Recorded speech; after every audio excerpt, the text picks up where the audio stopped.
بغينا نتكلموا معاه فيه. هو خطأ فادح، درتي واحد الخطأ اللي هو خطأ فادح وخطأ كبير، وكان ممكن تفادى هذا الخطأ هذا. كنت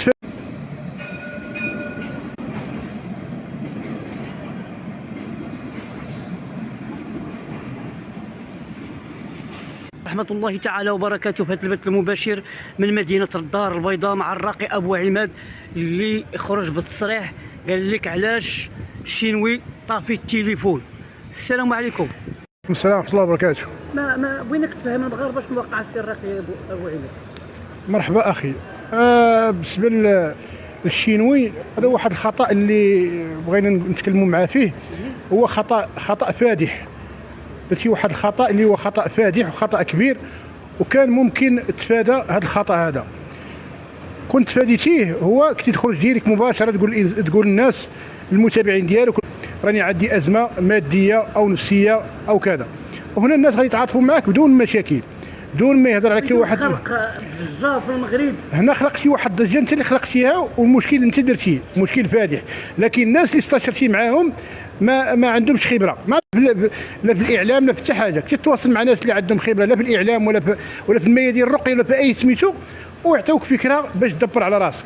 تقول لي ما ودي انا عندي ازمه نفسيه او ازمه ماديه ومعنويه، وهنا غيتعاطفوا معاك الناس، وحتى واحد ما غادي يحاسبك، حتى واحد ما غيتكلم لك. لكن لما تكلمتي قال لهم بان راه عندي التوكال، وكنت بديتي تسب وتعاير وقلت لهم كذا كذا وخرجتي كذا ومشيت للسبيطار وعندي توكال، عندي جرثومه المعده، عندي السكر، عندي هذا فادح. ثم لما مشيتي ناشط تشطح، وهذا مشيتي للسبيطار، نزلتي على رجليك، ملي دخلتي للمستشفى دخلوك في كروسه. حنا راه ماشي ضدك، حنا انت ولد بلادنا وانت مغربي وحنا خصنا ندافعوا لك وانت خونا، ما كاينش مشكل. ولكن المشكل باش تخلي الانسان واحد التبرير، واحد الخرجه اللي حتى المغاربه يفهموا اشنو كان واقع.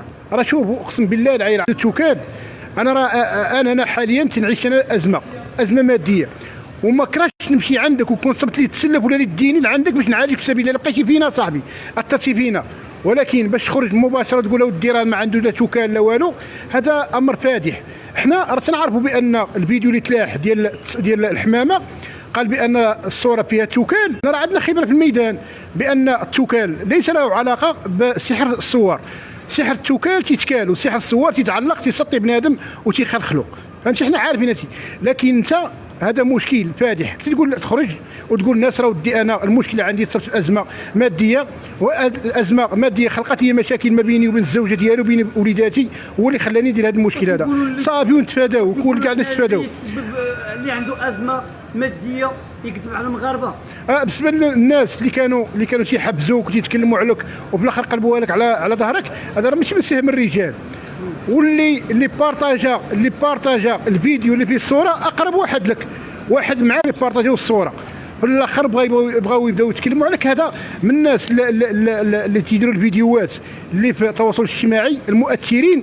تنقول لهم ما تقلبوش لي على ظهره، السيد دار خطا وانتم من الناس اللي كنتم مشجعينه، ما تقلبوش لي على راسو تقول لنا حنا غتقولوا لنا اش غيوقع، ما تعاودوش لينا عليه. الناس المؤثرين اللي اصحابه ما تعاودوش لنا عليه، لانكم انتم اللي حفزتوه.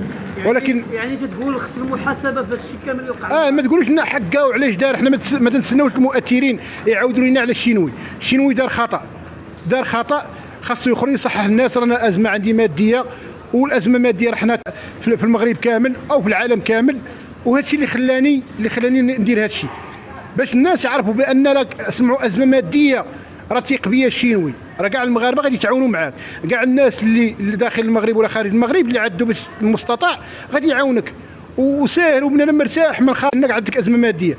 ولكن باش تقول لي صديقي توكال وانا مريض وداروا لي وفعلوا لي، راه هذا سمعه خايبه للمغرب. راه ملي غيطلع واحد يقول لك انا عندي توكال، عاود يقول عندي التوكال، طلع مره اخرى عندي التوكال، راه غتولي دوله ديال المشعوذين، راه غتسمى دوله ديال الشعوذه. احنا ما شوف الشعوذه كاينه في العالم، كاينه في امريكان، كاينه في المانيا، كاينه في بريطانيا. تاريخ السحر في العالم، والتاريخ السحر جاء من عند اليهود ومن عند النصارى. هادشي معروف، ماشي كاينه في المغرب، كاين في العالم واكثر انتشارا كاين في السعوديه. السحر من اخطر الاسحار كاينه في السعوديه. حنا شي تنعرفوه، لكن حنا بغينا نبينوا لك علاش خليتي هاد الضجه تكون وتكلمتي على التوكاله. علاش شنو اللي خلاك تتكلم على التوكاله؟ هذا هو اللي كاين. تفسير لهذا الشيء اللي واقع باقي لحد الساعه، يعني ما الجمهور المغربي ما خرجش بشي تفسير باش يبين للناس واش هذا الشيء اللي قالوا عليه بصح ولا ماشي بصح. انا غادي نزيد نوضح لك. تيقولوا الناس علاش هو ما عندوش توكال وعنده ما عندوش وضعاف. راه انا نتكلم لك على نفسي. انا لما ماتوا الوالدين ديالي، راه كنت دير مركز في دارنا، كانت السفليه فيها مركز تندير فيها الرقيه للناس، وكان في البروميان ساكن فيه. لما ماتت الوالده عندي وجاو خوتي باش يقسموا معايا، انا اتصلت بازمه بان المركز اللي كنت بدون متساويه ما تنتساوى مع حد. تيجيو الناس اللي جا مرحبا، كانت عندنا سفليه فيها 100 متر واللي جا مرحبا تنعالجوا الناس مرحبا. لما جاو والناس خوتي خداو السفليه وانا طلعت بروميان، ومن الاخير غنطلع للسطح، غنسكن في السطح، انا تازمت وصلت ازمه نفسيه. راه مازال حتى حوايجك باقا تيجيو قدك، انا راه حوايجي مابقاوش يجيو قدي. نكمل لك، تنسيت في هذه الازمه وتنعافيت، نخرج نقول لهم حقا داروا لي التوكال وحقا وسحروني ودار. لا، خلي الامر لله وربي سبحانه وتعالى هو اللي تيفرج. الكلمه الاخيره بركه، ما بقاو تضحكوا على المغاربه. صافي انتهى. اي واحد انا غنقول هذه رساله اخيره، الكلمه الاخيره. بركه ما تضحكوا على المغاربه. اللي طلع في التواصل الاجتماعي وقال لك عندي التوكال والاستحار نصاب من الاخر. صافي.